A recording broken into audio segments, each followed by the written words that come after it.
Okay, so the coral reefs in Florida are incredibly important, and the reason is that they create a habitat that's home for hundreds and maybe even thousands of species.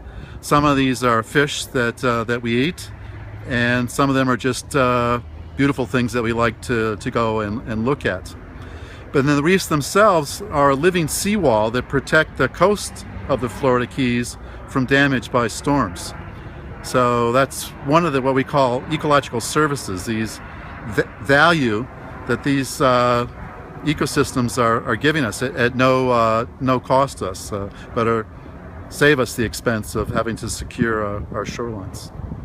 So recently I did an experiment with a species of soft coral or sea rod that is very common out here on the patch reefs in the Florida Keys, to see how sensitive or how well they would do under future climate change scenarios.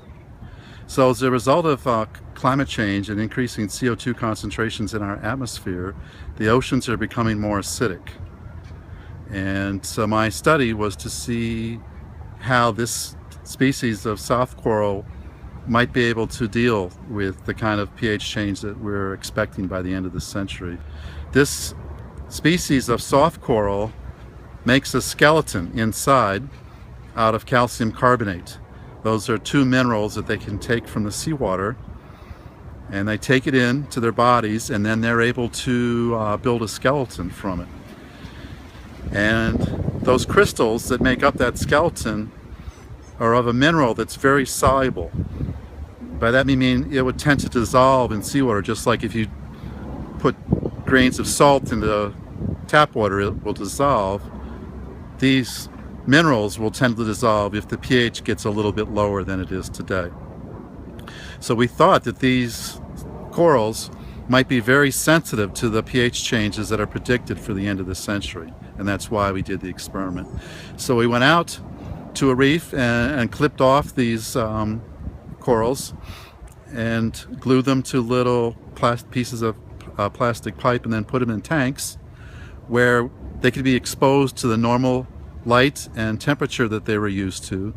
But in each tank we had one of 6 different pHs, starting at a normal pH of 8.0 and then going all the way down to 7.1, which is far beyond the acidity that's predicted for the end of the century.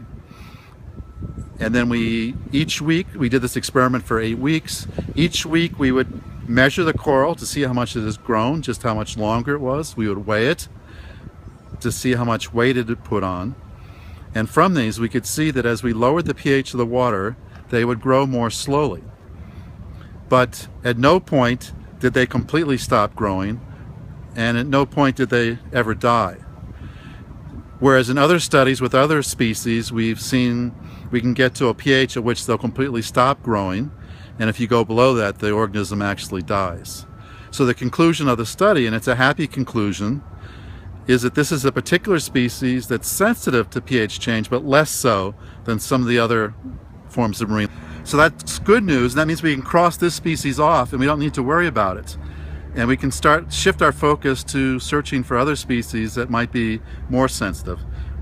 Our objective is to understand how lots of species on the reefs are going to fare in the future, and so we can get an overall picture of how things are going to change.